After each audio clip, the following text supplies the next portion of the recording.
So what is going on, everyone? Fernando Silva here with another video, and if you guys just saw, Apple just had their spring loaded event, and we got new iMacs, new AirTags, a new iPhone 12 color for the 12 and 12 mini, we got new iPad Pros, new Magic Keyboard color, so there's a lot of things to unpack with that Apple event. But today, for this video, what we're going to be talking about is just the release of the new iPad Pro, and we're going to talk about the specs, exactly who it's for, if it's a reasonable upgrade, if it's worth buying, and then also what it means moving forward because we got pretty much all hardware upgrades. So let's see what that means moving forward for when WWDC comes around in June. So without further ado, let's see what's going on.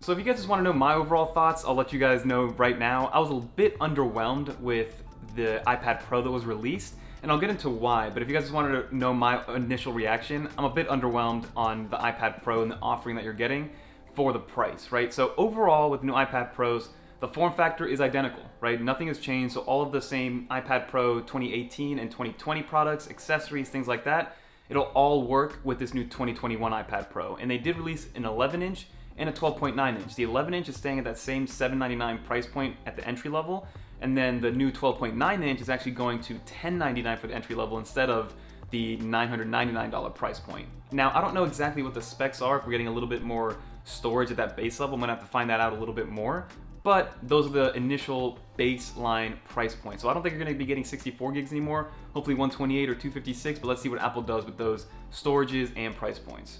Now, the big hitter with these is that Apple actually put the M1 chip into the iPad Pros.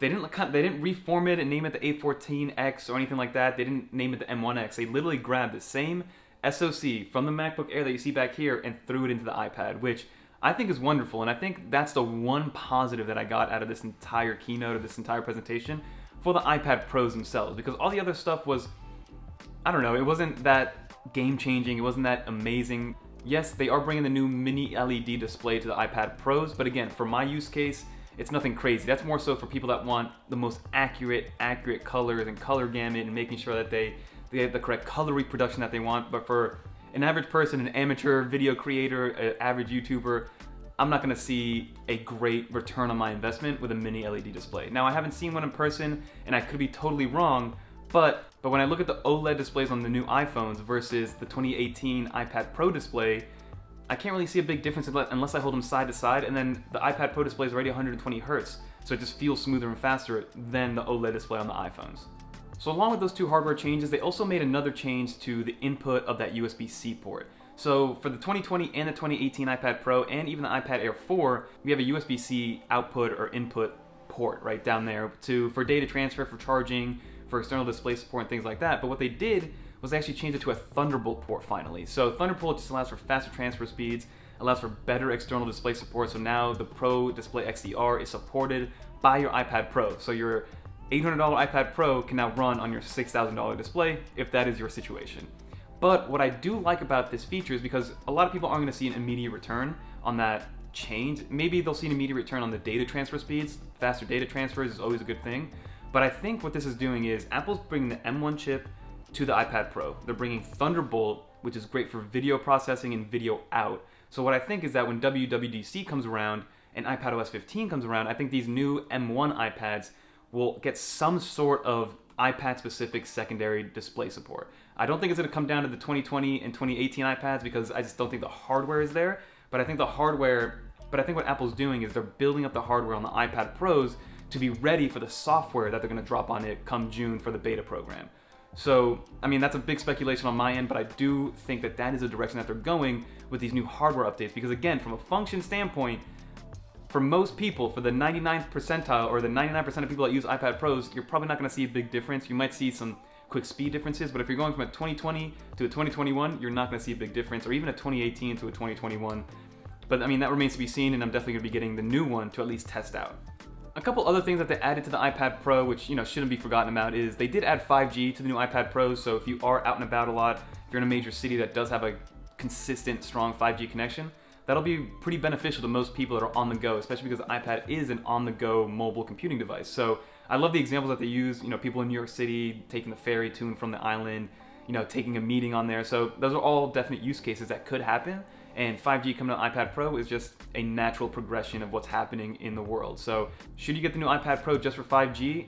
For the same reasons you shouldn't get the new iPhone 12 Pro or 12 Pro Max just for the 5G. It's not really there yet, but it's good for future-proofing yourself moving forward. And then another thing with the hardware is actually the RAM and overall hard drive space. So before, you could actually only get up to 1 terabyte of storage and I believe 6 to 8 gigs of RAM. I'm not 100% sure if the 1 terabyte got 8 gigs of RAM, but I'll check that later. But now, if you go with the 2 terabyte option, you get 16 gigs of RAM.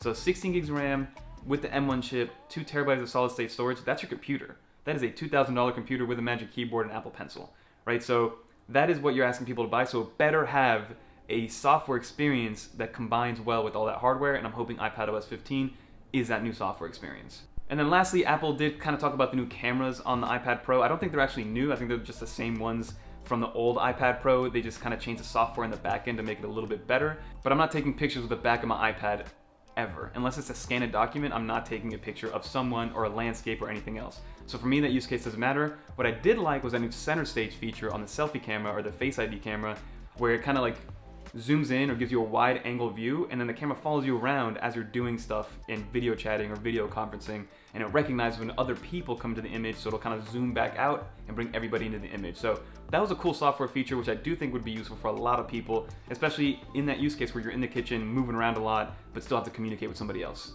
But then other than that, we got a new white Magic Keyboard, which I think looks very, very clean, but it's gonna get very dirty, as somebody said on Twitter to me when I was live tweeting the event. So that's a cool new feature. And then I thought we were gonna get new Apple Pencils, but it looks like we didn't. And I thought that one image of Apple coming down with the Apple Pencil was gonna show us a new Apple Pencil, but looks like the Apple Pencil 3 isn't out yet, because I don't know what else they could do to make a Apple Pencil V3 with like great functionality or something different that the Apple Pencil 2 didn't have. But that's pretty much it. That is my 2 cents on the new iPad Pro releases, right? I love the new Magic Keyboard color.